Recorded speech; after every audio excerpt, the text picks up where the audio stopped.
नमस्कार। आज हम बात करने वाले हैं एनक्लेक्स नर्सिंग परीक्षा की तैयारी पर। हमारे पास कुछ जानकारी है एनक्लेक्स नर्सिंग परीक्षा तैयारी रणनीति से, और हम कोशिश करेंगे कि इसमें से जो सबसे काम की बातें हैं वो निकल कर आए। हाँ? एक दिलचस्प बात से शुरू करते हैं। एनक्लेक्स ना सिर्फ रट्टा मारने वाला एग्जाम नहीं है, ये एक कंप्यूटर अडेप्टिव टेस्ट है, CAT जिसे कहते हैं। मतलब आपके जवाबों के हिसाब से अगला सवाल मुश्किल या आसान होते जाते हैं। हाँ, बिल्कुल। और ये जानना इसलिए जरूरी है क्योंकि ये टेस्ट आपकी समझ, आपकी क्रिटिकल थिंकिंग और सबसे जरूरी पेशेंट सेफ्टी को परखता है। सही कहा। और इसीलिए ना पहला स्टेप है इसके फॉर्मेट को समझना। जैसे 2023 के अपडेट के हिसाब से इसमें अब 85 से 150 सवाल हो सकते हैं। अच्छा। और टाइम मिलता है मैक्सिमम 5 घंटे। सवाल भी अलग अलग टाइप के होते हैं। मल्टीपल चॉइस तो हैं ही, फिर वो साटा वाले। हाँ, सिलेक्ट ऑल दैट अप्लाई, वो थोड़े ट्रिकी होते हैं। हाँ, जिनमें एक से ज्यादा जवाब सही होते हैं। फिर ड्रैग एंड ड्रॉप वाले भी। और पासिंग का कोई फिक्स परसेंटेज नहीं है। कंप्यूटर आपकी काबिलियत का अंदाजा लगाता है। अच्छा। तो ये समझना कि टेस्ट अडेप्टिव है, इसी से तैयारी की दिशा सही होती है। हाँ, मतलब तैयारी सिर्फ फैक्ट्स याद करने की नहीं, बल्कि उन्हें अप्लाई करने की होनी चाहिए। तो इसके लिए सही स्टडी मटेरियल, सही रिसोर्सेज चुनना बहुत ज़रूरी हो जाता है। जैसे कुछ नाम आते हैं, सॉन्डर्स, YouWorld, Kaplan, कुछ किताबें, कुछ ऐप्स भी हैं जैसे YouWorld, आर्चर रिव्यू। इतने सारे ऑप्शंस हैं, तो मतलब कहाँ से शुरू किया जाए? देखिए, एक अच्छी प्लानिंग जरूरी है। जैसे सोर्स में एक 60 दिन के प्लान का आइडिया दिया है, पर वो फ्लेक्सिबल है, मतलब अपनी जरूरत के हिसाब से बदल सकते हैं। शुरुआत करें बेसिक से। फिजियोलॉजी, लैब वैल्यूज, इनसे नींव मजबूत होगी।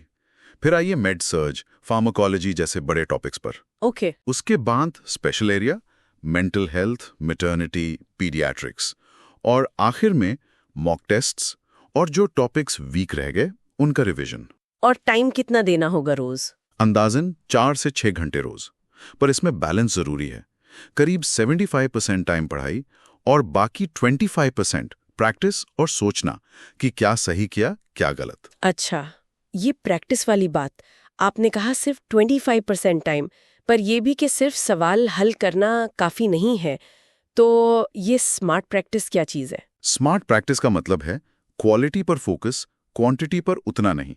हाँ, रोज 50-75 एनक्लेक्स स्टाइल सवाल करना अच्छा है, पर सबसे इंपॉर्टेंट है रैशनल समझना। रैशनल मतलब हर जवाब के पीछे का लॉजिक, खासकर गलत जवाबों का, पर सही जवाबों का भी, कि ये ऑप्शन सही क्यों है और बाकी के गलत क्यों हैं।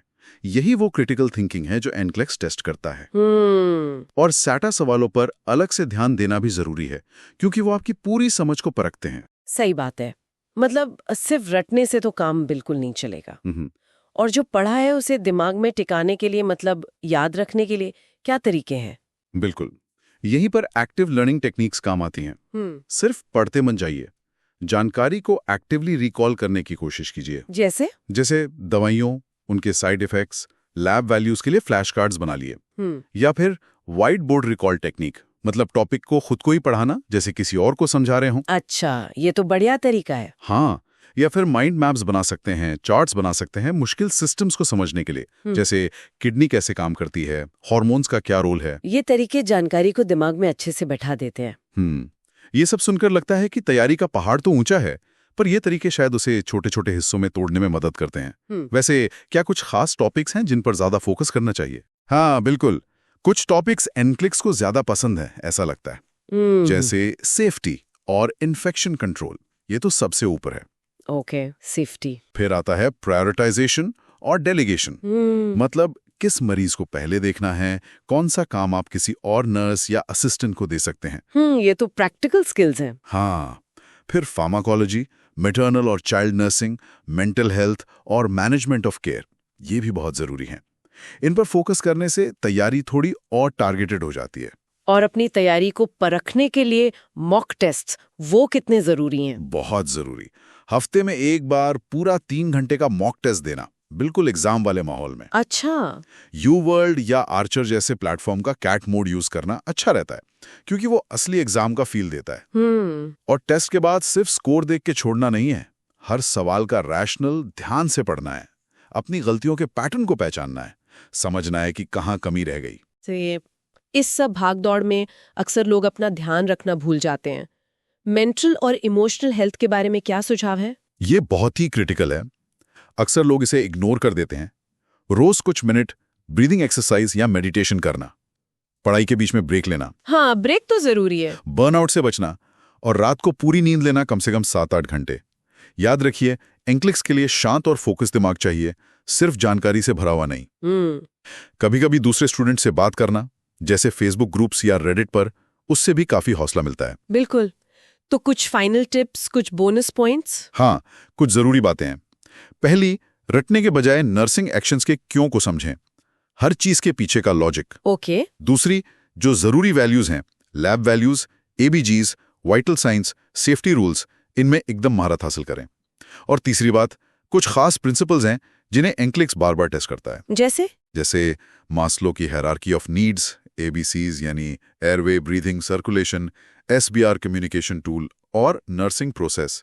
ये आपको सोचने का एक फ्रेमवर्क देते हैं मुश्किल सवालों में। बहुत बढ़िया।